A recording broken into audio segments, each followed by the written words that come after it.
Well, Coach, third straight win over Missouri. Just recap what your initial thoughts. I think as a group we competed well. I think just we talk about fight and hustle, and I think up and down the lineup we did that. And I think a lot of good things happen when you do that. I kind of think about our training a little bit, and I thought last week, I don't say a little bit slow, but a little bit. And then I thought this week a little more sharp, just up and down the lineup. And sometimes that's kind of training progression. Sometimes that's just competition. But I think if we compete with that kind of effort and energy and hustle, we're going to be in really good shape as a team. So I think there's certainly been progression, and that's my biggest thing. Are we progressing as a team? Are we progressing as a group? And I think there's no doubt that we showed that today.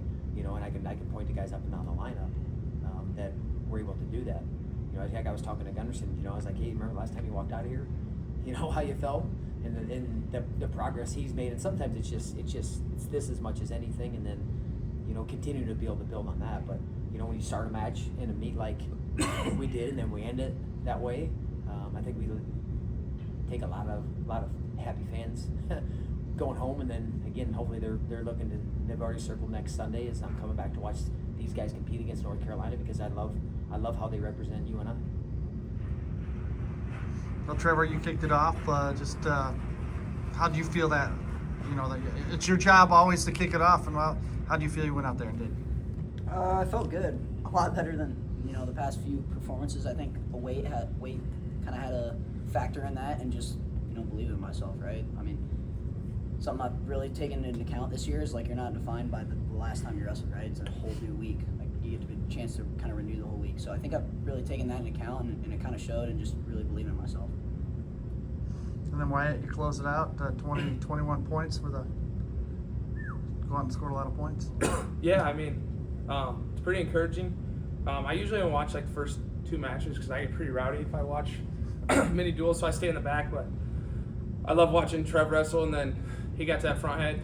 Puts the guy to his back, almost gets the pin. I think he had the pin.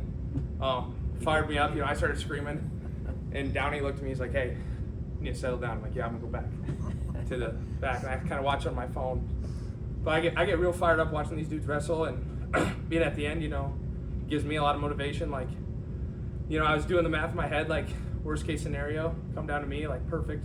If I have to go get bonus points, fine by me. And I went up a couple scores there. In my head, I was like, okay, you're up by 8, go get the tech. And I knew in the back of my head when he got away with 40 seconds left, I was going to get an earful from Randy Pugh. So I had to do everything I could to get the tech. And I'm still going to be working on top for the rest of the week. But at least I don't get as much of an earful, so that's good. That was a fun match.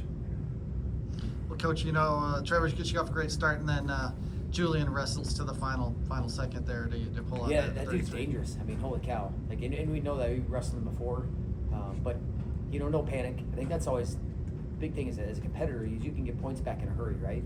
When you lose your head, though, then the match gets out of control, and you get a takedown late, and then a ride. I think just kind of building upon each other, right? Because you win the first match, and you win the second, you kind of get a little bit of a roll going, and then you're up 10-0.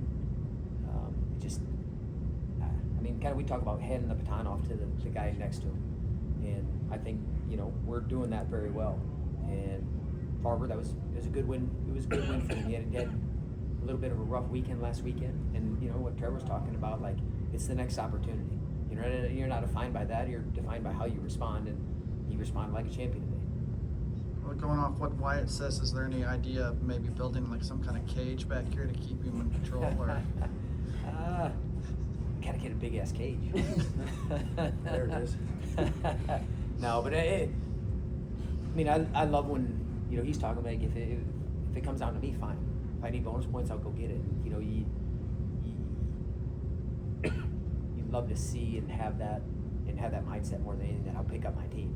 And I know that's where these guys are at. They're like, I want to do my part for the guy in front of me. I want to do my part for the guys that are on the bench. I want to do my part for the fans that are in the crowd that came to watch us, right? And I'm going to go compete in a way that is going to get them excited. And again, we got challenges in front of us, and guys got to continue to look at things as challenges, and excited for the challenge and the growth that we're having as a team. And like how we're walking out of here today. You know, like I said, Mizzou's a good team, and they're probably one of our rivals. You know, I mean, if you kind of look at it, you know, from MAC days, but you know, I mean, Iowa State, but that's certainly in my book, that's one of our rivals, and it's always good to beat those guys. Are those guys ranked pretty high? High enough. What are we, 25th?